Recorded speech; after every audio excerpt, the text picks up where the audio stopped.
जब 22 पार्टियों को चुनाव आयोग ने बुलाया तो तब तो कोई जवाब नहीं दे पाया। किस बात का चुनाव आयोग? ईवीएम में गड़बड़ होती, ईवीएम में गड़बड़ी है। आप बिना हाथ लगाए आप बात कर रहे हैं। हमने क्या बात कही आप इसको समझो। आप वो कहता है हैक करने के वाली, और हम कह रहे हैं कि जो चिप उसमें इस्तेमाल होती है वो उसकी रीप्रोग्रामिंग होती है। मैं आपको बताता हूं, आपको समझ में आ जाए। ये मोबाइल है आपके पास में, ये मोबाइल है हर एक किसी के पास में। आप साथी मीडिया भी ये बना रहे हैं इसी मोबाइल से। इस मोबाइल में जिस समय के लिए, जिस दिन के लिए आप फिक्स कर देंगे कि मुझे इस समय सूचना होनी चाहिए, ये बात होनी चाहिए, ये मोबाइल उसी समय करेगा, क्योंकि इसकी प्रोग्रामिंग है। और जो ईवीएम की चिप है उस चिप की भी प्रोग्रामिंग होती है बाकायदा, और जिस समय के लिए वो प्रोग्रामिंग कर दी जाती है उसी समय वो अपना काम करती है। जैसे आप देखेंगे जो सैटेलाइट जाता है ऊपर, वो सैटेलाइट कब उसके पंखड़ी खुलेंगी, कब उसके जो पैनल्स जो हैं सौर पैनल्स कब खुलेंगे, कब उसका कैमरा निकलेगा, ये बाकायदा प्रोग्रामिंग होती है। उसी के हिसाब से वो काम करता है। सालों साल बाद जैसे ही वो प्रोग्रामिंग उसकी जब समय आएगा तो वो शुरू हो जाएगा अपने आप। ठीक इसी तरह से ये ईवीएम में होती है। और जो हैक करने वाली बात वो बता रहे, मैं कह रहा हूं प्रोग्रामिंग, क्योंकि जो चिप उसमें इस्तेमाल होती है वो ओटीपी इलेक्शन कमीशन बताता है, लेकिन जिस कंपनी ने वो बनाई है वो कहती है ओटीपी नहीं है, ये इसकी रीप्रोग्रामिंग हो सकती है। तो उसकी रीप्रोग्रामिंग होती है, क्योंकि जब चुनाव की घोषणा होती है, चुनाव के पूरे कार्यक्रम की घोषणा होती है, सब मालूम होता है किस तारीख से किस तारीख तक नॉमिनेशन होगा, किस तारीख को स्क्रूटनी होगी, किस तारीख को जो है उसके बाद में स्क्रूटनी के बाद में नाम वापस लिए जाएंगे, कब से प्रचार शुरू होगा, कब प्रचार बंद होगा, कब वोटिंग पड़ेगी और कब काउंटिंग होगी। ये सारी की चीजें सर एक आखिरी सवाल, आपको नहीं लगता जो आपके नेता 6 महीने पहले चुनाव से निकलते, जो एसी कल्चर है वो खत्म हो जाना चाहिए, जनता से मिलना चाहिए? मेरा कोई नेता नहीं है, मैं खुद में नेता हूं। मेरा कौन नेता? आप कह रहे कोई आपके नेता, मेरा कोई नेता। गठबंधन किया गठबंधन क्यों? गठबंधन वालों ने काम नहीं किया। गठबंधन बिल्कुल समर्थन दिया हमने। गठबंधन के लोग काम कर रहे हैं। अगर गठबंधन के लोग काम नहीं करते, गठबंधन के लोगों को लोग पसंद नहीं करते, तो इतना जनसैलाब नहीं आता।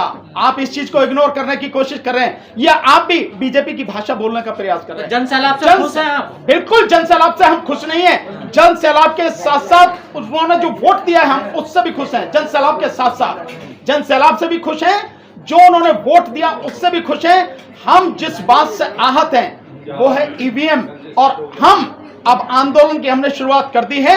ईवीएम को जड़ से उखाड़ के फेंकेंगे और इस देश में बाकायदा बैलेट पेपर स्थापित करके उससे चुनाव करवाएंगे। ओवैसी साहब कह रहे हैं कि ईवीएम में कोई चिप नहीं है, लोगों के दिमाग में चिप बैठाया गया है। ओवैसी साहब कुछ भी कह सकते हैं। किसी व्यक्ति के कहने से मैं ये नहीं मानूंगा कि ईवीएम में गड़बड़ी नहीं है। बहुत ये जनादेश नहीं है, ये ईवीएम का आदेश है।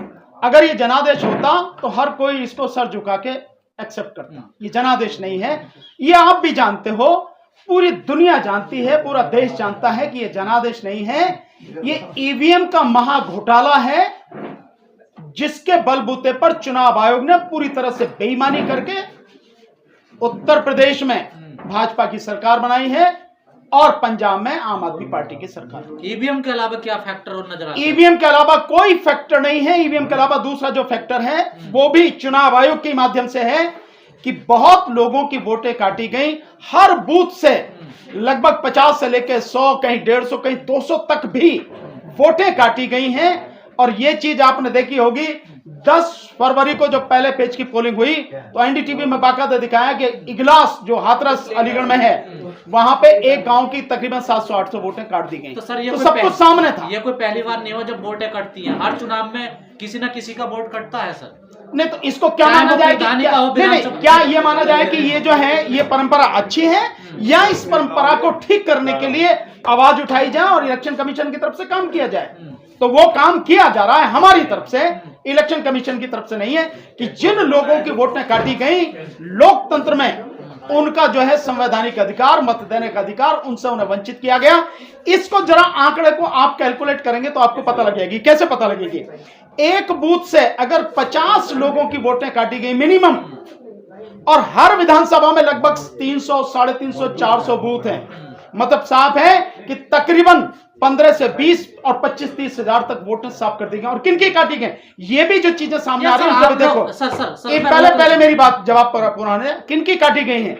मुस्लिम समाज की काटी गई हैं, या यादव समाज की काटी गई है, और या फिर यहाँ जाट बहुल इलाके में जाटों की काटी गई है। सर आपको नहीं लगता आप जनता का मूड भांपने में बिल्कुल बेकार नहीं, आप ये समझ नहीं पाए कि जनता किधर जा रही है? जनता का मूड भांपने में हमें कोई गलती नहीं, इसलिए हमने बार बार कहा अगर ईमानदारी से चुनाव हुआ और बेईमानी नहीं हुई ईवीएम की, तो हम 3/4 बहुमत से समाजवादी पार्टी और गठबंधन की सरकार बनेगी। और एक आंकड़ा जो मैं आपको बता रहा हूं, 300 से ज्यादा पार होंगे, जो अभी आया है कि जो बैलेट पेपर का आंकड़ा आया, यानी कि जिसमें सरकारी कर्मचारियों द्वारा जो 80 साल से ऊपर के लोग हैं उनकी, और जो विकलांग साथी हैं उनकी, दिव्यांग जन जो है उनकी जो वोटों का एक आंकड़ा बैलेट पेपर से आया, उसमें 304 सीटों पर समाजवादी पार्टी आगे है, जीती है, और समाजवादी पार्टी को 51% वोट मिला है। तो जो हम कह रहे थे वही बिल्कुल आंकड़ा था, हमने जमीन पर देखा था। इसके समाजवादी पार्टी के पक्ष में, गठबंधन के पक्ष में वोटें नहीं, मतलब लहर नहीं, उनके पक्ष में अंधड़ था, जबरदस्त तूफान था समाजवादी पार्टी को जिताने और बीजेपी को हराने के लिए। जमीन पे देखा। क्यों बोल जाते हैं आपके गठबंधन के बड़े बड़े नेता हार गए, स्वामी प्रसाद मौर्य जैसे हार नहीं गए, अपने बड़े बड़े क्षेत्र हार गए, मुजफ्फरनगर हार गए, एटावा हार गए, मैनपुरी हार गए, एटा हार गए। सर इसका मतलब यह है कि आप जो चुनाव आयोग ने बेईमानी की है उसको सपोर्ट कर रहे हैं। आप बहुत अफसोस की बात है कि मीडिया के साथी होकर आप उनको सपोर्ट कर रहे हैं। ये हारे नहीं हैं, ये हराए गए हैं। मैं दावे के साथ कह रहा हूं, जो ईवीएम मशीन के माध्यम से ये सारे घोटाला हुआ है, ये नहीं होता तो 300 प्लस समाजवादी पार्टी और गठबंधन की सीटें आती। और मैं आपको लिख के दे रहा हूं, लिख लेना, अभी भी कह रहा हूं, जो अभी भी माननीय सुप्रीम कोर्ट अगर इस बात का संज्ञान ले, या इलाहाबाद हाई कोर्ट भी इस बात का संज्ञान, सो मोटो एक्शन ले, और जितनी भी वो है वीवीपैट मशीन उनको सील करवा दे, उन्हीं की पर्चियों की गिनती करवा ले, मैं दावे के साथ कहता हूं बीजेपी को 50 से ज्यादा सीट मिलने वाली नहीं है। 300 से ज्यादा पश्चिम बंगाल में, जितनी पश्चिम बंगाल में जितनी बीजेपी को सीट मिल गई वो भी ईवीएम की बदौलत ही मिली है, नहीं तो इतनी भी नहीं मिलती। आप नहीं मानते इसको, आपको समझ में नहीं आती, या आप इस बात को स्वीकार किसी तरह से नहीं करना चाहते। नहीं सर, आपको नहीं लगता आपके हार नहीं, हमें बौखलाहट है यहाँ हमारी बौखलाहट, जमीन पे काम किया नहीं आप लोगों ने, फिर ईवीएम पे ठीकरा फोड़ देते आप लोग। तो जो वो रैलियों में जो जन सैलाब आ रहा था, बिना काम के आ रहा था। जन सैलाब कितना लिया पैसों से? कहीं से पैसों से, और क्या? तो पैसों से तो बीजेपी लाती है भाई। आपने भी इनके साथ में गठबंधन कर लिया होगा, हो सकता है आप भी पैसों से लाते हो, या भीड़ जो पैसों से आती है उसमें जाते हो। जो जन सैलाब था वो पैसों का नहीं था, वो जन सैलाब स्वतः आया था, लोग अपने आप आए थे, लोग चाहते थे कि बदलाव हो, उस बदलाव को अंजाम देने के लिए लोग आए थे, समाजवादी पार्टी और गठबंधन के समर्थन में आए थे, और बीजेपी को उखाड़ फेंकने के लिए वो जन सैलाब था। और वो जन सैलाब इतना जबरदस्त था, लोगों का जुनून पागलपन की हद तक था।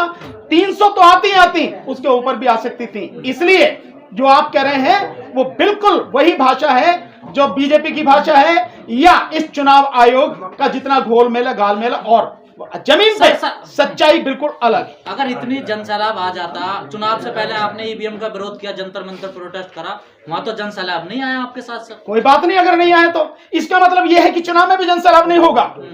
अगर हमारे साथ में ईवीएम का विरोध करने के लिए जब हमने 30 मई 2019 से शुरू किया, जब लोग नहीं आए, तो इसका मतलब ये नहीं है कि अब भी नहीं आएंगे। लोग अब इस बात को नहीं समझ लेंगे।